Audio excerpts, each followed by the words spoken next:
अस्सलाम वालेकुम, मैं हूं शाहजेब खानजादा। पाकिस्तान ने बाज़ाब्ता तौर पर IMF से कर्ज के लिए राब्ता कर लिया है। अब IMF का वफ्द पाकिस्तान आएगा, मुआशी सूरत हाल का जायजा लेगा और अपनी शराइत बताएगा। बाकायदा मुज़ाकरात होंगे और फिर कर्ज मिलेगा। IMF की मैनेजिंग डायरेक्टर क्रिस्टीन लोगार्ड ने तस्दीक की कि पाकिस्तान की जानिब से इमदाद के लिए बाज़ाब्ता दरख्वास्त मौसूल हो गई है। इंडोनेशिया में वफाकी वज़ीर खजाना असद उमर और स्टेट बैंक के गवर्नर तारिक बाजवा ने क्रिस्टीन लगार्ड से मुलाकात की और ये तय पाया कि IMF का वफ्द आइंदा हफ्तों के दौरान इस्लामाबाद जाएगा और पाकिस्तान में IMF के ताउन से मुआशी प्रोग्राम के लिए बात करेगा। हुकूमत IMF के पास जा तो रही है मगर इसे अपनी मजबूरी समझ रही है और हुकूमत को यकीन है कि इसने जिन मुआशी इस्लाहात का आगाज़ किया है उसके नताइज 6 माह में सामने आ जाएंगे और आवाम को रिलीफ मिलेगा। कल भी वज़ीर आज़म इमरान खान ने कौम को पैगाम दिया कि वो परेशान ना हो, हौसला रखें, वो कौम को इस मुश्किल सूरत हाल से निकाल देंगे। IMF पाकिस्तान को कर्ज तो देगा मगर कड़ी शराइत पर, और वो शराइत क्या होंगी ये अभी वाज़े नहीं, मगर ये खबरें भी सामने आ रही हैं कि पाकिस्तान IMF से मुल्क की तारीख का सबसे बड़ा कर्ज लेगा। और ज़ाहिर है उसकी वजह यह भी है कि पाकिस्तान में इस वक्त मुल्क की तारीख का सबसे बड़ा तिजारती खसारा है। तो खसारे के नंबर्स इतने ज़्यादा हैं, मुश्किल से 2 महीने के इंपोर्ट्स के पैसे हैं, जिसकी वजह से कर्ज का नंबर भी पाकिस्तान की तरफ से बड़ा हो सकता है। जो डिमांड होगी, आज जौन अखबार में शाया होने वाली खबर के मुताबिक सिफारती ज़राए का कहना है कि पाकिस्तान IMF से $8 अरब तक कर्ज हासिल करना चाहेगा। इसके लिए IMF सख्त शराइत रख सकता है और कर्ज की सहूलत $12 अरब तक बढ़ा सकता है, लेकिन इजाफी कर्ज के हुसूल के लिए पाकिस्तान पर इन शराइत को मुकम्मल करने के लिए दबाव डाला जा सकता है। IMF का मौक़िफ़ है कि माली ताउन के लिए पाकिस्तान की दरख्वास्त को बहुत तवज्जो से सुनेंगे। पाकिस्तान IMF से दर्जन से ज़ायद माली ताउन के पैकेजेस ले चुका है अब तक अपनी तारीख में। इससे पहले पाकिस्तान ने अपना $6 अरब 40 करोड़ का पैकेज अगस्त 2016 में मुकम्मल किया था और अब $8 अरब का पैकेज मुमकिन तौर पर लेने जा रहा है। अमरीकी अखबार न्यूयॉर्क टाइम्स में शाया होने वाली खबर के मुताबिक पाकिस्तान IMF से $12 अरब का कर्ज लेगा। हालांकि माहिरीन मईशत के मुताबिक पाकिस्तान का जो फाइनेंशियल गैप है वो $20 अरब से भी ज़्यादा है। इसके अलावा मुख्तलिफ ज़राए से IMF की शराइत सामने आ रही हैं। आज एक्सप्रेस ट्रिब्यून में शाया होने वाली शहबाज राना की खबर के मुताबिक IMF ने एक बार फिर पाकिस्तान पर जोर दिया है कि वो NFC अवार्ड के तहत सूबों का हिस्सा कम कर दे, यानी 18वीं तरमीम के बाद जो ज़्यादा हिस्सा मिलता है उसे कम कर दे। खबर के मुताबिक IMF के हालिया दौरे में वफ्द ने वफाकी टैक्सों में सूबे के हुसूल में कटौती का रास्ता निकालते हुए वफाकी मालियाती फ्रेमवर्क को मजबूत करने पर जोर दिया है, लेकिन वजारत ख़जाना का मौक़िफ़ है कि वो कोई ऐसी शर्त कबूल नहीं करेगी जो आइन और कानून के मुतसादिम हो। और इस हवाले से आज साबिक चेयरमैन सेनेट और पीपल्स पार्टी के रहनुमा रज़ा रब्बानी ने भी इस शर्त का जिक्र किया। उन्होंने कहा कि IMF की एक शर्त यह भी है कि NFC अवार्ड में सूबों का हिस्सा कम किया जाए, जो आईनी तौर पर किसी सूरत कम नहीं किया जा सकता। शर्त मानी गई तो पार्लियामेंट समेत हर सतह पर हुकूमत को मुज़ाहमत का सामना होगा। पाकिस्तान की मईशत से मुतालिक सामने आने वाले आलमी इदारों के तज्ज़िये से इस बारे में अंदाज़ा ज़रूर हो रहा है कि IMF किन शराइत के तहत पाकिस्तान को कर्ज देगा। इस हवाले से गुज़िश्ता हफ्ते पाकिस्तान का दौरा करने वाले IMF के वफ्द की तज्ज़ियाती रिपोर्ट सामने आ चुकी है और अब पाकिस्तान की मईशत से मुतालिक IMF के माहिर मईशत का तज्ज़िया भी सामने आया है। पाकिस्तानी मईशत में चीन की शमूलियत से मुतालिक उनका कहना था कि पाकिस्तानी मईशत में चीन की बढ़ती हुई शमूलियत के फ़ायदे और ख़तरात दोनों हो सकते हैं। इस हवाले से वजाहत करते हुए उनका कहना था कि पाकिस्तान को इंफ्रास्ट्रक्चर की तरक्की की ज़्यादा ज़रूरत है और इसके लिए चीन का किरदार फ़ायदेमंद हो सकता है जो उसके लिए प्रोजेक्ट फाइनेंसिंग करे।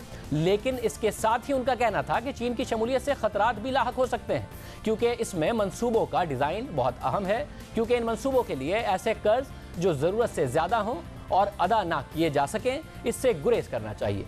पाकिस्तान के मुआशी हालात का जायज़ा लेते हुए IMF के माहिर मईशत का कहना था कि पाकिस्तान के बढ़ते हुए माली और करंट अकाउंट खसारे, कम होते हुए ज़र मुबादला के ज़खायर और गैर लचकदार ओवर वैल्यूड करेंसी की वजह से इसे मालियाती खला का सामना है।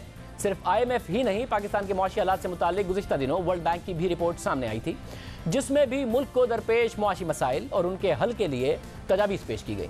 वर्ल्ड बैंक की रिपोर्ट के मुताबिक पाकिस्तान की बैरूनी दबाव बर्दाश्त करने की सलाहियत में कमी आई है, यानी कि एक्सटर्नल अकाउंट में दबाव बर्दाश्त करने की सलाहियत में कमी आई है, जिससे बुनियादी तौर पर ज़र मुबादला के ज़खायर में कमी और कर्ज की शरह बढ़ने के ख़तरे भी इजाफा हो सकता है।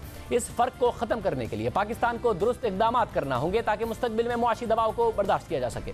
रिपोर्ट में कहा गया है कि पाकिस्तान की मुआशी सूरत हाल इस वक्त ख़राब है और माली पॉलिसी सख्त करने से अखराजात के साथ तरक्की में कमी का इम्कान है, लेकिन माली सूरत हाल बेहतर करने और बरामदात को बढ़ाने के लिए कलीलुल मुद्दती इक़दामात को मुकम्मल करने की ज़रूरत है ताकि मुल्की मईशत को तनज़्ज़ुली से बाहर निकाला जाए।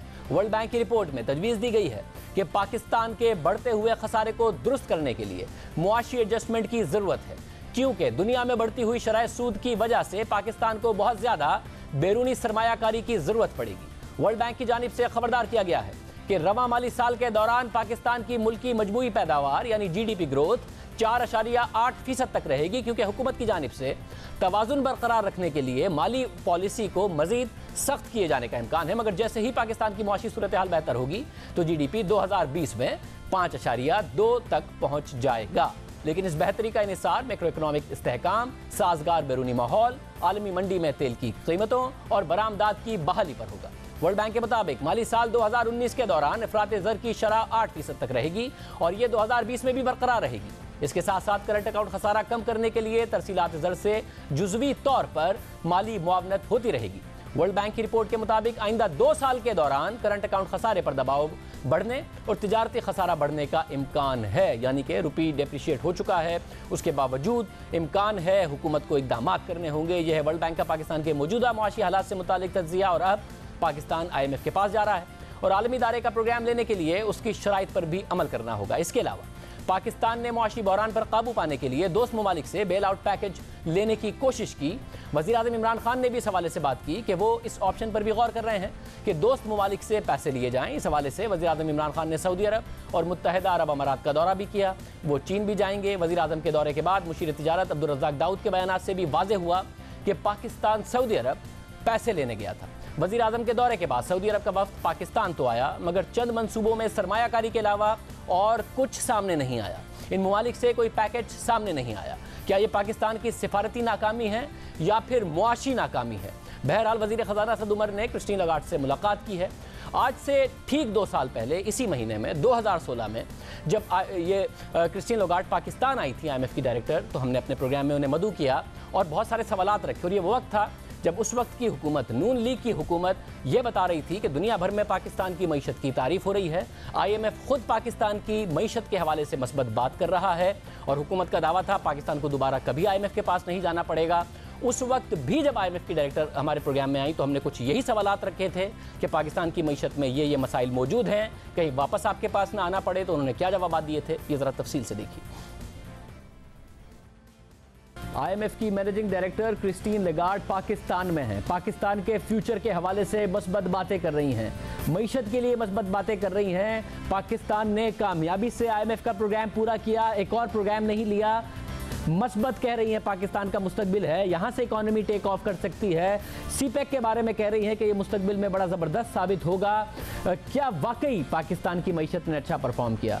क्या वाकईतन क्योंकि 14 दफ़ा रियायतें दी अपनी कमिटमेंट्स के ऊपर IMF ने पाकिस्तान की इकॉनमी को, जिसमें ना प्राइवेटाइजेशन सही तरीके से हो सकी, लॉसेस के हवाले से मसाइल रहे, तो वाकई पाकिस्तान की मईशत ऊपर जाएगी। जब डेट इतना बढ़ गया है, कर्ज इतना बढ़ गया है और उस कर्ज के बढ़ने के बाद ना एक्सपोर्ट्स बढ़ रही हैं, रेमिटेंसेस में डिक्लाइन है, FDI उस तरीके से नहीं आ रही, बैरूनी सरमायाकारी, तो पाकिस्तान कैसे बेहतर पोजीशन में है जिसकी IMF बात कर रहा है? ये सब पूछते हैं। IMF क्रिस्टीन लगार्ड हमारे साथ मौजूद हैं। बहुत शुक्रिया मैं ज्वाइन करने के लिए। सबसे पहले ये बताइएगा कि ये जो मईशत में इस्तेहकाम आया है पाकिस्तान की, जिसके हवाले से आपने भी रिपोर्ट दी, क्या ये मुस्तकिल बुनियादों पर है?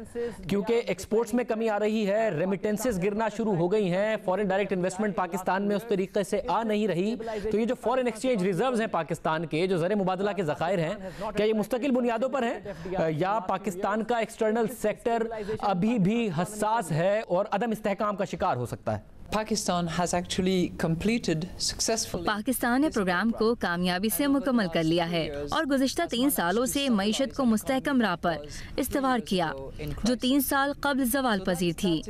ये बड़ी वाज़ेह कामयाबी है। इस मईशत के इस्तेहकाम को बरकरार रखने के लिए मज़ीद मौक़े पैदा करने और मज़ीद इस्लाहात लाने की ज़रूरत है ताकि मईशत को मज़ीद मजबूत किया जा सके और माली ज़खायर में इजाफा किया जाए, जो मुस्तक़बिल में पाकिस्तान को मुमकिना तौर पर दरपेश किसी बहरान से निकालने में मदद कर सके। मेरे ख्याल में ये इसलिए ख़ास तौर पर इसलिए भी अहम है कि ज़रूरी नहीं कि बैनुल अक़वामी माहौल तरक्की के लिए उतना साजगार हो जैसे पहले हुआ करता था। तो यहाँ चैलेंजेस भी दरपेश हैं। पॉलिसियों का मजबूत होना और पाकिस्तानी मईशत का इस्तेहकाम मुस्तक़बिल में होने वाली तरक्की में इजाफे के लिए बहुत अहम किरदार अदा कर सकते हैं। मगर एक ऐसी सूरत हाल में जब रिजर्व्स हमारे ज़रूर बढ़े हैं, ज़रूर ज़र मुबादला के ज़खायर में इजाफा हुआ है, मगर कुछ दिन में IMF के लोन की भी हमें किस्तें वापस करनी होंगी। मैं फिर कह रहा हूँ, एक्सपोर्ट्स नहीं बढ़ रही, FDI नहीं आ रही, रेमिटेंसेस में डिक्लाइन है। तो किस तरीके से पाकिस्तान का जो बैरूनी सेक्टर है वो स्टेबल रहेगा, वो मुस्तहकम रहेगा जब एक्सपोर्ट्स में इजाफा नहीं हो रहा, या आपको कुछ नजर आता है कि एक्सपोर्ट्स बेहतर हो जाएंगी पाकिस्तान की बरामदात? When I look at the volume of exports of Pakistan, हमारी नज़र में यहाँ बरामदात में बेहतरी के लिए काफ़ी गुंजाइश है। जब मैं पाकिस्तान की बरामदात पे नज़र डालती हूँ और इस जैसे हालात का सामना करने वाले ममालिक से मवासा करती हूँ तो मुझे यहाँ बेहतरी की गुंजाइश नज़र आती है। दूसरा, हमें लगता है कि अशिया की कीमतें, ख़ास तौर पर तेल और गैस, कुछ अरसे तक ऐसे ही रहेंगी। तो इससे पाकिस्तान को एक फ़ायदा हासिल होगा कि वो अपनी पैदावार में इजाफा कर सकता है। बेहतर प्रोडक्टिविटी और पाकिस्तानी करेंसी जिसकी कदर ज़मीनी हक़ाइक़ से ज़्यादा न हो, पाकिस्तान की तरक्की और बरामदात में इजाफे का बाइस बने। Currency is a political issue for Pakistan, not like other countries where.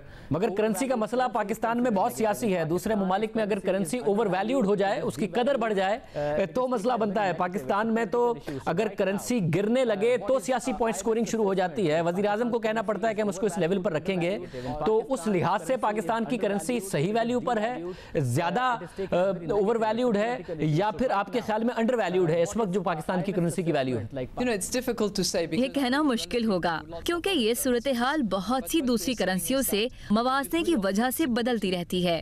लेकिन जो मैं कह रही हूँ वो ये कि इसमें खास किस्म की फ्लेक्सिबिलिटी जरूरी है ताकि अचानक आने वाले बहरान को सह सके, जैसा कि दुनिया के दिगर ममालिक में हुआ। Let's talk about internal sector. मुझे डोमेस्टिक फ्रंट पे बताइएगा। जाहिर है मईशत उस वक्त बढ़ती है, वो बेहतर अंदाज में परफॉर्म करती है अगर मईशत में इन्वेस्टमेंट होने लगे। मईशत आगे कैसे बढ़ेगी? क्योंकि 3 सालों में जो इन्वेस्टमेंट टू GDP है उसमें कमी आई है।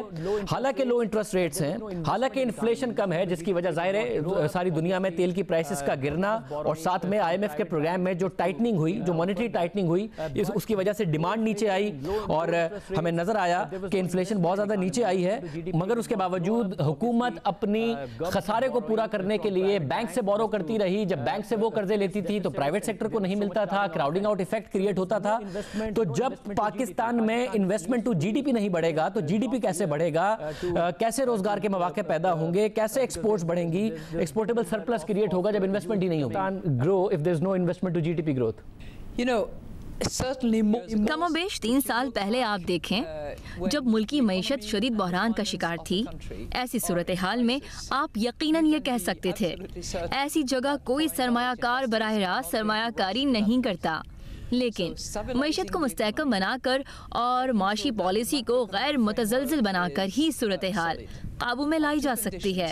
इसके बाद ही सरमायाकारी के लिए अच्छा माहौल फराहम किया जा सकता है जिसके ज़रिए आप मईशत की सिमत मुतय्यन कर सकते हैं। इसी के ज़रिए आप बिजली की पैदावार, उसकी तरसील और तकसीम को भी बेहतर बना सकते हैं।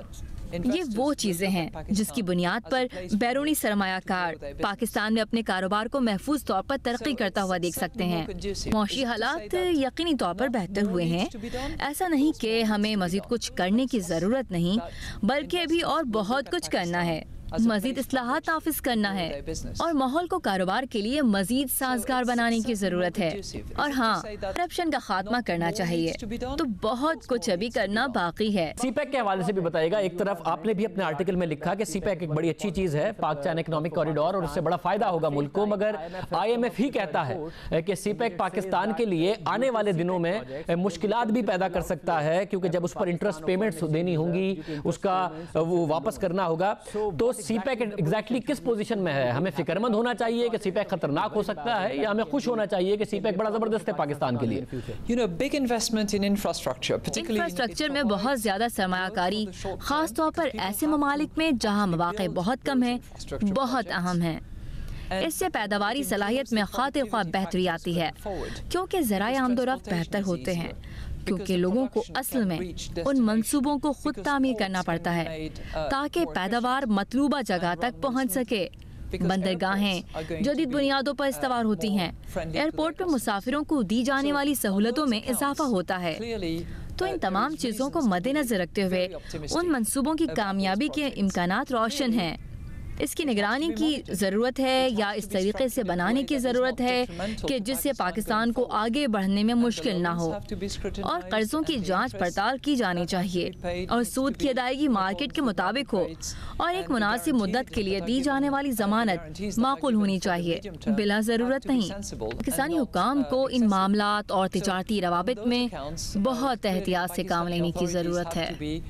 एक और प्रॉब्लम है, IMF के साथ कमिटमेंट थी कि हुकूमत मुख्तलिफ इदारों को प्राइवेटाइज करेगी। उसमें भी पाकिस्तान में सियासी कंसिडरेशंस होती हैं, सियासी जमातें एहतजाज करना शुरू कर देती हैं, हुकूमत के लिए प्राइवेटाइज करना मुश्किल हो जाता है। इस हुकूमत ने आपसे वादा किया, नहीं पूरा हुआ। PIA नहीं प्राइवेटाइज हुआ, स्टील मिल्स नहीं प्राइवेटाइज हुआ, रेलवेज नहीं प्राइवेटाइज हुआ, पावर डिस्ट्रीब्यूशन कंपनीज नहीं प्राइवेटाइज हो सकी, और इस वक्त 3 सालों में तकरीबन 705 अरब रुपए यानी $7 अरब सिर्फ इन एंटिटीज का, इन इदारों का खसारा है। हालांकि IMF से वादा किया गया था, मगर आप उसको वेवर देते रहे। आप मुतमईन हैं हुकूमत की इस परफॉर्मेंस से भी, या आपके ख्याल में प्राइवेटाइजेशन को तेज करना होगा? You to do, how exactly the performance is good in this area?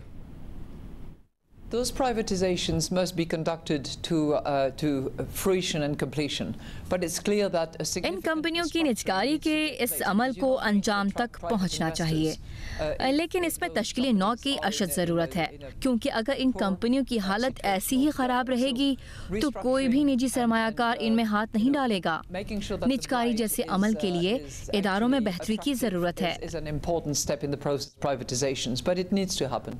Last question. Government could only complete your program because you gave them 16 days. तो इन तमाम चीज़ों को मद्देनजर रखते हुए, जिसमें हुकूमत ने IMF का प्रोग्राम ज़रूर पूरा किया, आप तारीफ भी कर रही हैं, और बड़ी अच्छी बात है, बड़ा अच्छा लगता है ये सुन के कि आप पाकिस्तान के मुस्तकबिल के बारे में, पाकिस्तान की मईशत के मुस्तकबिल के बारे में बहुत ज़्यादा पॉजिटिव हैं। आपको लगता है कि चीज़ें बेहतर होंगी, मगर 16 दफ़ा आपने छूट दी इस हुकूमत को, मुख्तलिफ जो इन्होंने कमिटमेंट्स की थी, और उसके बाद ये IMF का प्रोग्राम पूरा हुआ है। तो ये जो आपको गुड बाय कहा है हमारी हुकूमत ने, वो आर्जी है, या कुछ अरसे बाद हमें दोबारा आपके प्रोग्राम में आना पड़ेगा जब मसाइल पैदा हो जाएंगे और हम फिर IMF का दरवाजा खटखटा रहे होंगे? Is it a permanent goodbye to IMF, or will have to come to you again in next few years? Well, I can assure you that I have not received. मैं आपको यकीन दिलाती हूँ कि मुझसे किसी किस्म की कोई दरख्वास्त नहीं की गई। हम मौजूद हैं पार्टनरशिप में अपनी खिदमत देने के लिए। ये IMF 88 मेंबरान के लिए मौजूद है, तकनीकी मावनत के लिए, ट्रेनिंग के लिए, पॉलिसी पर मुशावरत के लिए, मगर मुझसे किसी किस्म के प्रोग्राम की दरख्वास्त नहीं की गई, मगर हमें किसी भी किस्म की मदद करके खुशी होगी। But we are very pleased to have been helping. Ms. Lagarde, thank you for joining us. और ठीक 2 साल बाद पाकिस्तान IMF के पास दोबारा जा रहा है, उसका दरवाज़ा खटखटा रहा है। क्या शराइत होंगी, कितने पैसे पाकिस्तान को मिलने चाहिए जबकि खसारा इतना बड़ा है? माहिर मईशत खुर्रम हुसैन हमारे साथ मौजूद है। खुर्रम हुसैन साहब, बहुत शुक्रिया। आज आपने लिखा भी है IMF के प्रोग्राम के हवाले से, और हुकूमत को किस तरीके से अब संजीदा लेना चाहिए मामलात को। एक बहुत बड़े करंट अकाउंट डेफिसिट का सामना है पाकिस्तान को, इतना बड़ा इम्पोर्ट बिल है पाकिस्तान का, सब हिस्टोरिक लेवल्स पर है। अगर सबसे बड़ा तारीख का कर्जा मिलता भी है तो जो इंडिकेटर्स हैं वो भी तारीखी तौर पर बहुत ज़्यादा ख़राब है पाकिस्तान के। तो इन ग्राउंड रियलिटीज़ को देखते हुए कितना कर्जा पाकिस्तान को लेना चाहिए या फिर मिल सकता है? शाहसेब, 10 से 12 अरब डॉलर की तो फाइनेंस मिनिस्टर ने कहा है फाइनेंसिंग गैप है जो वो फिल करने की कोशिश कर रहे हैं। इसमें से कोई लगभग हो सकता है, और उन्होंने भी हिंट्स खुद ड्रॉप की हैं जनाब असद उमर ने, कि कोई 4 से 5 अरब डॉलर ऑलरेडी उनके पास इन हैंड है वर्ल्ड बैंक और ADB के मिला के। तो अंदाज़न जो साइज़ हमें फ़िलहाल नज़र आ रहा है, लग रहा है कोई 7 से 8 अरब डॉलर तक का होगा, क्योंकि वर्ल्ड बैंक और ADB भी यूजुअली यही चाहते हैं, अगर कोई बैलेंस ऑफ पेमेंट सपोर्ट दे रहे हैं, कि आप साथ साथ IMF प्रोग्राम में हो, ताकि उसकी सर्वेलेंस और जो भी ओवरसाइट होती है पैसों की, वो फिर IMF के उनको कंफर्ट मिलती है वर्ल्ड बैंक को। माजी में अरब डॉलर ज़्यादा लगते थे, अभी अगर ये 10 से 12 अरब डॉलर के लिए जाते भी हैं तो जो बैलेंस ऑफ पेमेंट क्राइसिस है पाकिस्तान का, एक महीने में 5 अरब डॉलर की इंपोर्ट बिल है और जितना करंट अकाउंट डेफिसिट है, तो ये 10-12 अरब डॉलर में के बाद आपको लगता है कि पाकिस्तान का क्राइसिस दूर हो जाएगा, जो कि एक्सटर्नल फ्रंट पर है, करेंसी डिवैल्यू हो गई है, उससे क्या इंपोर्ट्स इतनी कर्टेल हो जाएंगी? पहली डिवैल्यूएशन के बाद कोई इतना बड़ा इंपैक्ट नहीं आया, या एक्सपोर्ट्स इतना बड़ा जंप ले लेंगी? क्योंकि पहली डिवैल्यूएशन के बाद थोड़ा सा एक्सपोर्ट्स में इजाफा जरूर है, मगर इतना बड़ा नहीं है कि पाकिस्तान का बैलेंस ऑफ पेमेंट क्राइसिस हल हो जाए। ये रिजर्व्स फिर डिप्लीट हो जाएंगे और पाकिस्तान फिर वही नहीं खड़ा होगा, ये 10-12 अरब डॉलर में काम हो जाएगा पाकिस्तान का? नहीं, ये जो करेंसी डिप्रिसिएशन की है, इसका एक्सपोर्ट्स को बूस्ट तो ज़रूर मिलेगा शॉर्ट टर्म में, लेकिन उसी के साथ साथ आपकी डेट सर्विसिंग कॉस्ट भी चढ़ेगी और उसी के साथ साथ आपकी ऑयल इंपोर्ट्स की कॉस्ट भी ज़्यादा होएगी। तो जहाँ पे आपका एक लेवल पे बूस्ट मिल रहा है, उधर दूसरे लेवल पे आपको आपका इन्फ्लेशनरी इम्पैक्ट आ रहा होगा, वो by and large net out कर देते हैं एक दूसरे को। इसका मकसद, डिप्रिसिएशन का मकसद ज़्यादातर होता है रिज़र्व मैनेजमेंट की तरफ, कि आपकी करेंसी वैल्यू को मेंटेन करने के लिए आप अपने फॉरेन एक्सचेंज रिजर्व्स को खर्च नहीं कर रहे, जो पहले हो रहा था, लेकिन अब एटलीस्ट वो चीज़ का कम हो जाएगी। करंट अकाउंट डेफिसिट को काबू में लाने के लिए एक लॉन्ग टर्म प्लान काफ़ी इंटेंस किस्म का चाहिए होगा शाह साहब, क्योंकि 30 साल हो गए हैं पाकिस्तान को, हर 2-3 साल के बाद IMF के दरवाजे पे जाके खटखटा रहे होते हैं हम लोग। इस ट्रेंड को अगर बाकायदा तोड़ना है एक दफ़ा, इस तरह से कि वापस हमें कभी ना जाना पड़े IMF के पास, जो वादा इमरान खान साहब ने किया है कि ये आखिरी प्रोग्राम होगा पाकिस्तान का और वो इस टेंडेंसी को तोड़ेंगे, तो उसको एड्रेस करने के लिए पाकिस्तान की जो इरोजन है कम्पेटिटिवनेस की, प्रोडक्टिविटी लेवल्स जो हमारे अपने ट्रेड पार्टनर्स के साथ इरोड कर चुके हैं। 80s में भी हम कॉटन एक्सपोर्टर होते थे, अब 21वीं सदी के दूसरे डेकेड में आके भी हम लोग कॉटन एक्सपोर्टर हैं बाय एंड लार्ज। जहाँ पे हमारे जो कंपेटिटिव मुल्क हैं वो जो कॉटन एक्सपोर्ट करता था, आज वो सॉफ्टवेयर एक्सपोर्ट कर रहे हैं। तो ये ट्रेंड हमें तोड़ना होगा और इसके लिए काफ़ी भारी किस्म के, काफ़ी वाइड रेंजिंग रिफॉर्म्स चाहिए होंगे पूरी इकॉनमी में। मगर जब रिफॉर्म की ज़ाहिर है कैपेसिटी और डिसीजन मेकिंग बड़ी लाजमी है। जब IMF के प्रोग्राम में होते हैं तो उनके बहुत सारे फैसले मानने पड़ते हैं। पिछली हुकूमत को जो इनिशियल उनके वादे थे उस पर भी छूट देता रहा IMF, प्राइवेटाइजेशन के हवाले से, कुछ रिफॉर्म्स के हवाले से, जिसका खमियाजा अब ये वाली हुकूमत भी आकर भुगत रही है। एग्जैक्टली क्या ऐसी कंडीशंस हैं IMF की जो हुकूमत को मान लेनी चाहिए, और क्या ऐसी कंडीशंस आपके ख्याल में हों जो हुकूमत ना माने ताकि अपने रिफॉर्म्स भी कर सके, मईशत को भी बेहतर कर सके? जी, IMF को लग रहा है कुछ उनकी नज़र जो है 18th अमेंडमेंट के ऊपर है और NFC अवार्ड के ऊपर है, 2009 में जो साइन हुआ था। उसकी वजह से IMF के कहने के मुताबिक, जो उन्होंने अपने लास्ट आर्टिकल 4 रिपोर्ट में लिखा था पिछले साल, कि उसकी वजह से फिस्कल फेडरेशन की जो फिस्कल सूरत हाल है वो वीकन हो गई है बहुत, और उसको रिवर्स करने की काफ़ी बात की है IMF ने अपने पिछली रिपोर्ट में। अब अपने प्रेस रिलीज में तो उन्होंने इसका कोई जिक्र नहीं किया जो पहले निकली थी, लेकिन अगर प्रोग्राम नेगोशिएशंस के दौरान IMF कोई इस किस्म का जोर डाले गवर्नमेंट के ऊपर के ट्रांसफर्स टू प्रोविंसेस जो है, और 18th अमेंडमेंट में जो डेवोल्यूशन ऑफ पावर शुरू की गई थी उसको रोका जाए और उसको रिवर्स किया जाए, तो मेरे ख्याल में बेहतर होगा कि ये गवर्नमेंट वहाँ पे एक स्टैंड ले और कहे कि इसके अलावा हम लोग तमाम और फिस्कल एडजस्टमेंट्स करने के लिए तैयार हैं, लेकिन ये एक अनकॉन्स्टिट्यूशनल मूव है, इसको हम लोग या डायरेक्टली या इनडायरेक्टली भी एंटरटेन नहीं करते। बहुत शुक्रिया। खुर्रम हुसैन हमारे साथ मौजूद थे। देखते हैं हुकूमत कौन कौन सी शराइत हैं जो मानती है, इसके अलावा कितने पैसे IMF पाकिस्तान को देता है। सुप्रीम जुडिशल काउंसिल ने इस्लामाबाद हाई कोर्ट के जज जस्टिस शौकत अजीज सिद्दीकी को ओहदे से हटाने की सिफारिश कर दी, जिसकी सदर मुमलिकत पाकिस्तान ने मंजूरी दे दी और वजारत कानून ने उन्हें ओहदे से हटाने का नोटिफिकेशन भी जारी कर दिया है। सुप्रीम जुडिशल काउंसिल ने जस्टिस शौकत अजीज सिद्दीकी के खिलाफ अज खुद कार्रवाई की, उनके खिलाफ रेफरेंस बनाया गया। इस रेफरेंस पर जस्टिस शौकत अजीज सिद्दीकी की जानिब से भी जवाब जमा कराया गया था और पहले उन्होंने केस का खुला ट्रायल की दरख्वास्त की कि ओपन ट्रायल हो, मगर वो मुस्तरद हो गई और कई समातों के बाद आज सुप्रीम जुडिशल काउंसिल ने जस्टिस शौकत अजीज सिद्दीकी को ओहदे से हटाने की मुत्तफिका सिफारिश की और ये सिफारिश सदर मुमलिकत को भेज दी, जिसे सदर मुमलिकत ने मंजूर कर लिया और सदर की मंजूरी के बाद वजारत कानून ने जस्टिस शौकत सिद्दीकी को ओहदे से हटाने का नोटिफिकेशन भी जारी कर दिया। हाई कोर्ट और सुप्रीम कोर्ट के किसी भी जज को हटाने के लिए जरूरी है कि आइन के आर्टिकल 209 के तहत सुप्रीम जुडिशल काउंसिल इसकी सिफारिश करे।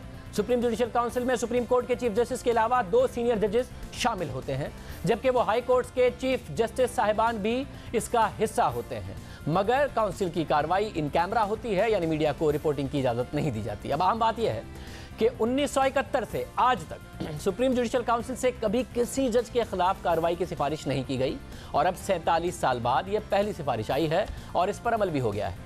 इस हवाले से जस्टिस शौकत सिद्दीकी का रद्द अमल भी सामने आया है। उन्होंने कहा कि सुप्रीम जुडिशियल काउंसिल की सिफारिश गैर मुतवक्को नहीं, सरकारी रिहाइशगाह की आराइश के मुतालिक रेफरेंस से कुछ नहीं मिला तो मेरे खिताब को जवाज बना लिया।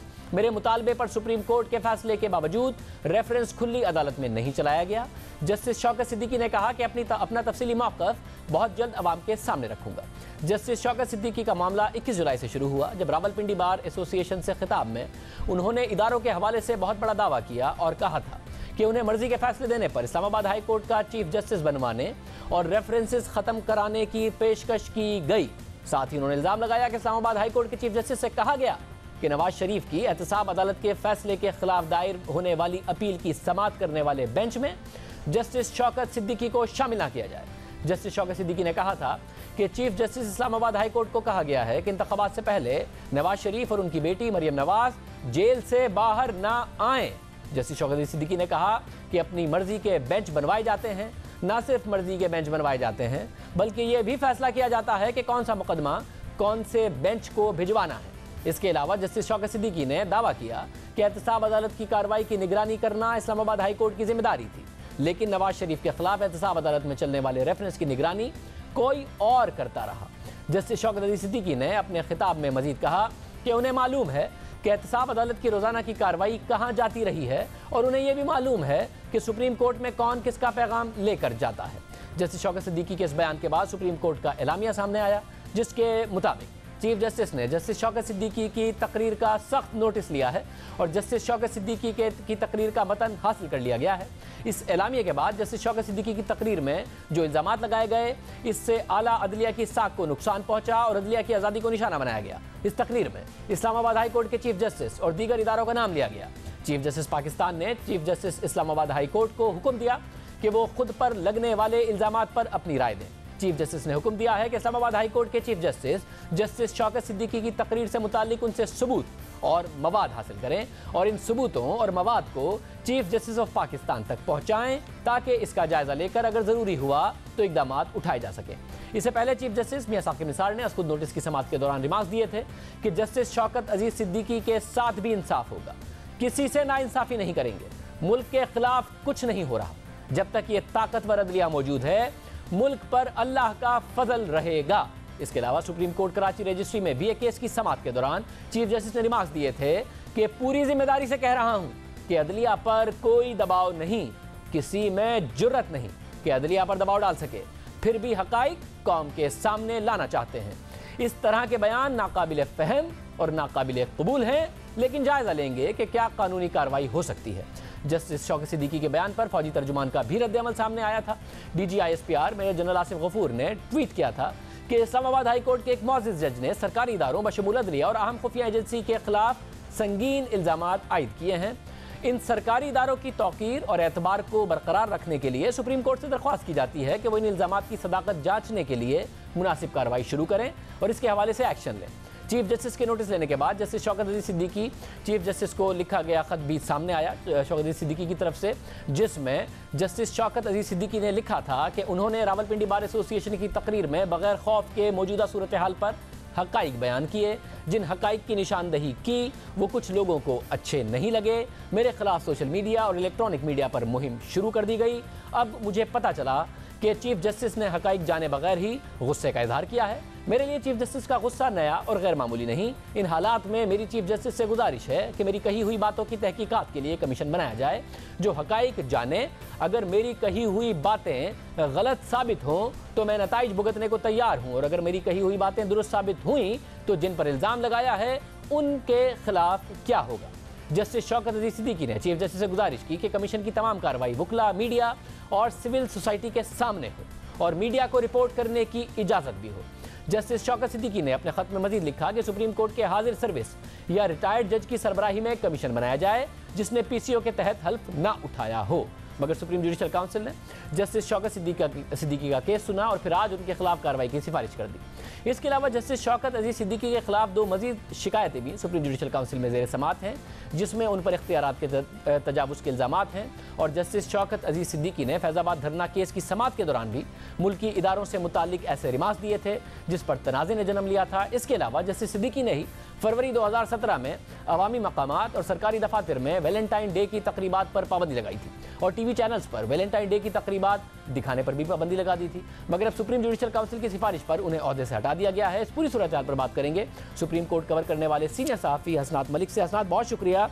हसनात, 1971 के बाद पहला वाक़या है कि किसी जज को हटाने की सिफारिश की गई और उन्हें हटा भी दिया गया है। ये आप समझते हैं कि ज़ाहिर है जब 47 साल में पहली दफ़ा ऐसा हुआ है तो इससे पहले जो जजिस के मामला सुप्रीम जुडिशल काउंसिल में गए वो इस नौयत के नहीं थे, ये अपनी नौयत का एक अलग मामला था जिस पर यह फैसला हुआ है 47 साल बाद? जी बिल्कुल शाहजेब साहब, ये अपनी नौयत का एक मुनफरिद केस है, क्योंकि इसमें जो एलिगेशन थे वो ये थे कि एक स्पीच की जस्टिस शौकत सिद्दीकी ने, उस स्पीच में एक जो हमारे इदारे हैं सेंसिटिव, उस पे एलिगेशन लगाया कि उन्होंने जुडिशल प्रोसीडिंग को मैनिपुलेट कर रहे हैं।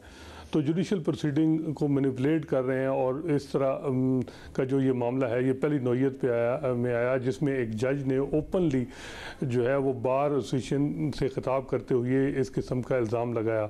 तो इस पे जो सुप्रीम जुडिशल काउंसिल ने शोकाज जारी किया तो पहली जो उस पे उन्होंने जवाब जमा कराया। पहले जवाब एक उनका था कि जी बेहतर होगा कि आप इस मामले को कमीशन बनाएं, सुप्रीम जुडिशल काउंसिल का इख्तियार नहीं है कि वो इस जो मैंने एलिगेशन लगाया या जो मेरे क्लेम है उस पे आप इंक्वायरी करें।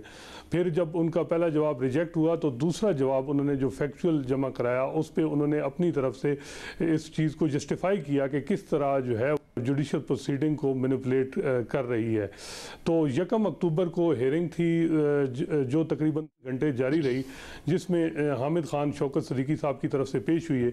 तो लेकिन जो सुप्रीम जुडिशल काउंसिल थी वो इस चीज़ से सेटिस्फाई नहीं थी, तो उन्होंने बजाय इस मामले को फर्दर इंक्वायरी के उन्होंने वही समझा कि इस पे ही जो है ओपिनियन, अपनी जो फाइनल ओपिनियन है वो दे दी जाए। और कहा गया कि जो जस्टिस शौकत सिद्दीकी हैं उन्होंने जो जजेस का कोड ऑफ कंडक्ट है उसका जो क्लास 2 है, 3 है और 5, 9 ये 4 क्लासेस की वायलेशन की है। और उन्होंने दूसरा ये कहा कि जी जो ट्रेडिशनल रिक्वायरमेंट है जजेस की उसकी भी वायलेशन की है जस्टिस शौकत सिद्दीकी ने। बहुत शुक्रिया। हमें बता रहे थे हसनात मलिक कि क्या मामला रहा। इसी तरीके से आज सुप्रीम कोर्ट में एक और समाअत हुई है और वो इस्लामाबाद धरने के हवाले से है जो कि तहरीक लब्बैक की तरफ से दिया गया था। तहरीक लब्बैक सियासी जमात है, इंतखाबात में हिस्सा भी ले रही है और 25 जुलाई के इंतखाबात में बड़ी सियासी जमात बनकर सामने आई है। मगर आज सुप्रीम कोर्ट में तहरीक लब्बैक की रजिस्ट्रेशन पर सवालात उठाए गए हैं और ये सवालात फैज़ाबाद धरना अज खुद नोटिस की समाअत के दौरान सामने आए। जस्टिस मुशीर आलम और जस्टिस काजी फ़ाइज़ ईसा पर मुश्तमिल 2 रुकनी बेंच ने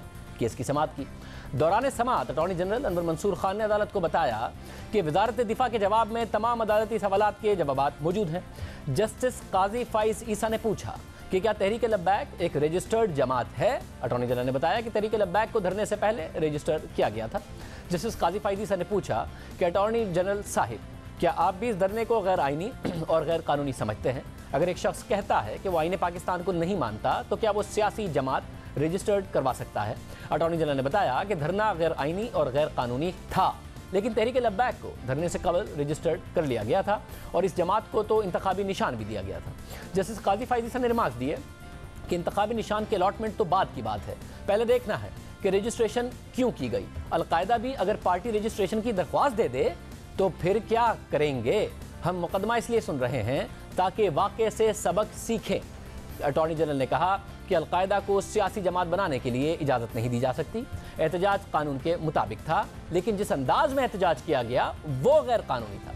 जस्टिस काजी फ़ाइज़ ईसा ने इस जवाब पर रिमार्क्स दिए कि इस तरह तो कल कोई भी इमारत पर कब्जा कर लेगा। पाकिस्तान खौफ के लिए नहीं बनाया गया था, पाकिस्तान एक नज़रिए के तहत बनाया गया था। जस्टिस काजी फ़ाइज़ ईसा ने सेक्रेटरी दिफा से पूछा कि बताएं, क्या हम एक पाकिस्तान में रहते हैं या बहुत से पाकिस्तान में रहते हैं? क्या रियासत तशद्दुद से बात मनवाने की इजाज़त दे सकती है? जस्टिस काजी फ़ाइज़ ईसा ने अटॉर्नी जनरल से पूछा कि क्या इलेक्शन कमीशन ऐसी सियासी जमात के खिलाफ एक्शन ले सकता है। अटॉर्नी जनरल ने जवाब दिया कि इलेक्शन कमीशन रजिस्ट्रेशन मनसूख कर सकता है। इसके साथ ही अदालत ने इलेक्शन कमीशन को नोटिस जारी करते हुए सियासी जमातों के खिलाफ कार्रवाई के अख्तियार पर जवाब तलब करते हुए समाअत नवंबर के दूसरे हफ्ते तक मुलतवी कर दी। सुप्रीम कोर्ट ने तहरीक लब्बैक की रजिस्ट्रेशन पर सवालात उठाए हैं। हालांकि तहरीक लब्बैक ने आम इंतखाबात से पहले ज़िमनी इंतखाबात में हिस्सा लिया था और दूसरे तीसरे नंबर पर आती रही थी। फिर 25 जुलाई के इंतखाबात में तहरीक लब्बैक ने 22 लाख से ज़ायद वोट लिए। सिंध असेंबली में उसके दो अरकान बराह रास्त मुंतखब होकर आए। सिर्फ यही नहीं बल्कि तहरीक लब्बैक ने नून लीग को भी इंतखाबी मैदान में नुकसान पहुंचाया। गैलप की रिपोर्ट के मुताबिक अगर तहरीक लब्बैक ना होती तो नून लीग कौमी असेंबली में 64 के बजाय 83 नशिस्तें जीत लेती। अब सुप्रीम कोर्ट में इस जमात की रजिस्ट्रेशन पर अहम सवालात उठाए गए हैं, इसलिए इलेक्शन कमीशन को अब जवाब देना है और वो जवाब अहम होगा।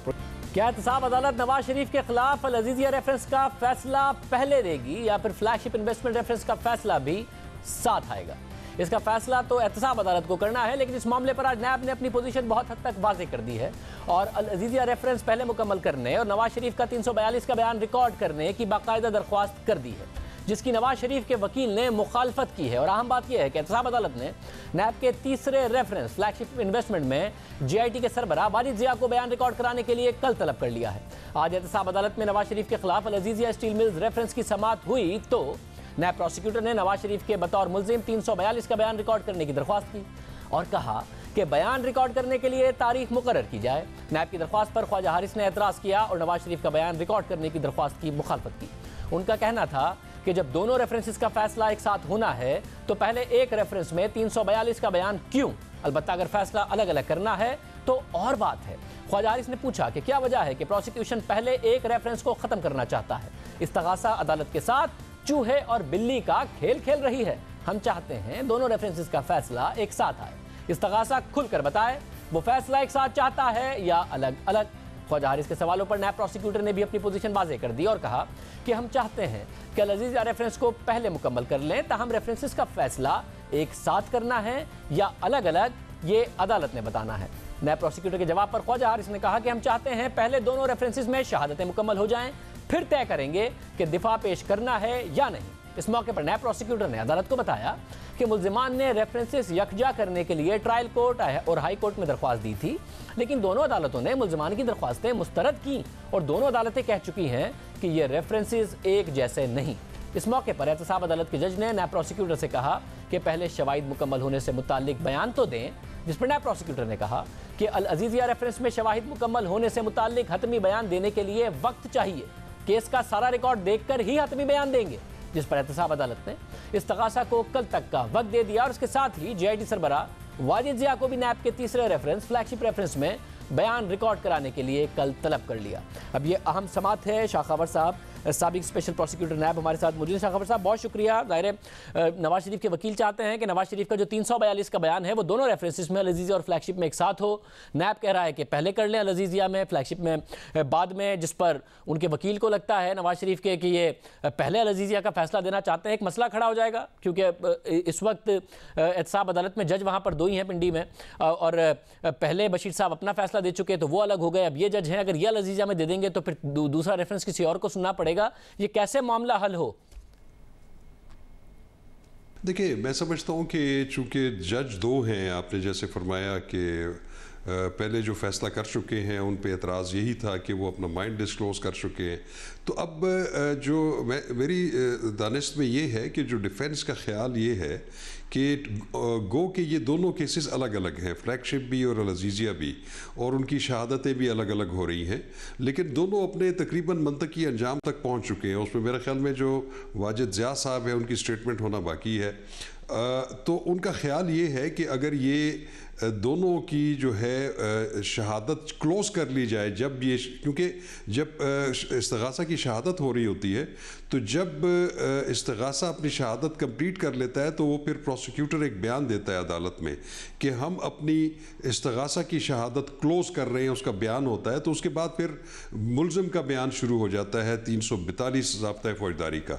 तो शायद वो ख्वाजा हारिस साहब और उनकी दानिश में ये है कि चूँकि पहले भी वो ऐसी सूरत हाल हो चुकी है कि अगर ये फ़ैसले सुनाए जाने हैं तो एक ही दिन सुनाए जाएं और उनकी समाअत जो है वो गो के अलग अलग होगी, लेकिन उसके फ़ैसला जो है वो एक हो जाए, ताकि फिर वो बात ना रहे कि जो मोहम्मद बशीर साहब जज के बारे में था। क्योंकि अगर उस एक रेफरेंस में ये फ़ैसला सुना देते हैं और अगर ये दूसरे में अगर समाअत जारी रहती है, अगर उसमें एक एप्लीकेशन फिर इनकी तरफ से आती है कि अगर उस फ़र्ज़ करें उसमें अगर सज़ा हो जाती है तो फिर यही सूरत हाल होगी। तो ये इस सूरत हाल से बचने के लिए मेरा ख्याल है उनकी ये जो मुतालबा है या कोर्ट से रिक्वेस्ट है, मैं समझता हूँ वो रीज़नेबल है। उसको नैब को भी सोचना चाहिए कि वो अपनी ऐसा अरेंजमेंट करें कि वो एक ही वक्त में या नज़दीक अपनी इस्तिग़ासा की शहादत कंप्लीट कर लें, उसके बाद जो प्रोसेस होना है वो भी, ताकि ये दोनों फैसले एक ही दिन सुनाए जाएँ तो मेरे ख्याल में ज़्यादा बेहतर है। बहुत शुक्रिया। शाखवर साहब तज़किया दे रहे थे कि दोनों फैसले एक साथ सुनाए जाएँ एक ही दिन में तो ज़्यादा बेहतर होगा, ताकि ये मसला ना खड़ा हो जो पहले पैदा हुआ। प्रोग्राम में आगे बढ़ते हैं। नून लीग के सदर और कौमी असम्बली के अपोजिशन लीडर शहबाज शरीफ की गिरफ्तारी पर नून लीग का एहतजाज जारी है। कल पंजाब असम्बली के बाहर सूबाई असम्बली का इजलास तलब न करने पर एहतजाज किया गया और आज पार्लियामेंट हाउस के बाहर अपोजिशन जमातों ने फर्जी ऐवान के इजलास का माहौल बनाया, जिसमें नून लीग और अपोजिशन जमातों के अरकान ने शिरकत की, लेकिन पीपल्स पार्टी के अरकान वहां मौजूद नहीं थे। अहम बात यह है कि अयाज सादिक ने स्पीकर के तौर पर इस इजलास की सदारत की, जिसमें शहबाज शरीफ की गिरफ्तारी के खिलाफ करारदाद भी मंजूर की गई। नून लीग और अपोजिशन जमातें शहबाज शरीफ की गिरफ्तारी की मजम्मत कर रही हैं। इस आज की जो एहतजाज था उस पर हुकूमती तर्जुमान फवाद चौधरी साहब ने जवाब दिया। वो क्या कह रहे थे ज़रा देखिए। हम कोशिश कर रहे हैं कि डाकुओं से पैसा निकले और हमारी अपोजिशन उस कोशिश के ख़िलाफ़ एहतजाज में मसरूफ़ है। कहते हैं कि कौमी असम्बली के बाहर करेंगे, हमें कोई मसला नहीं है। अगर 17 तारीख को इजलास बुलाया है स्पीकर साहब ने, प्रोडक्शन ऑर्डर्स जो हैं वो उन्होंने जारी किए हैं। रिमांड के दौरान कानूनी पहलू स्पीकर साहब के सामने ये भी रखा गया कि आप रिमांड के दौरान किसी मुजरम को प्रोडक्शन नहीं कर सकते, लेकिन एक बड़े दिल का मुजाहरा करते हुए कानूनी मुशगाफियों को उन्होंने कहा कि अगर ये अपोजिशन चाहती है कि पार्लियामेंट में बुलाया जाए कौमी असम्बली में शहबाज शरीफ साहब को, तो आप बुलाएं और सारा मुकदमा जो है वो उनके सामने रखें। अब अहम बात यह है कि शहबाज शरीफ को 6 अक्टूबर को 10 दिन के लिए जिस्मानी रिमांड पर नैब के हवाले किया गया, यानी 16 तारीख को शहबाज शरीफ का जिस्मानी रिमांड खत्म हो जाएगा। तो 17 अक्टूबर का जो प्रोडक्शन ऑर्डर है, इसमें फवाद चौधरी साहब के दावे के मुताबिक कोई कानूनी मोशगाफियाँ होनी नहीं चाहिए। बहरहाल नून लीग का मौक़िफ़ है कि शहबाज शरीफ की गिरफ्तारी के बाद फौरी तौर पर कौमी असम्बली का इजलास बुलाने का मुतालबा किया गया था, मगर स्पीकर कौमी असम्बली ने उनकी दरख्वास्त मंजूर नहीं की, इसलिए उन्हें ऐवान के बाहर, पंजाब असम्बली के बाहर भी और कौमी असम्बली के बाहर भी उन्होंने मुजाहरा किया। अब देखना होगा कि मुस्तक़बिल में इस मामले पर नून लीग और अपोजिशन जमातों की हिकमत अमली क्या होगी, क्योंकि 17 अक्टूबर को जब शहबाज शरीफ को असम्बली पेश किया जाएगा उस वक्त ज़िमनी इंतखाबात ख़त्म हो चुके होंगे और कल 12 बजे ज़िमनी इंतखाबात के लिए इंतखाबी मुहिम का वक्त भी ख़त्म हो चुका होगा। आज के प्रोग्राम में इतना ही। आपसे कल के प्रोग्राम में मुलाकात होगी। जा दीजिए। अल्लाह हाफ़िज़।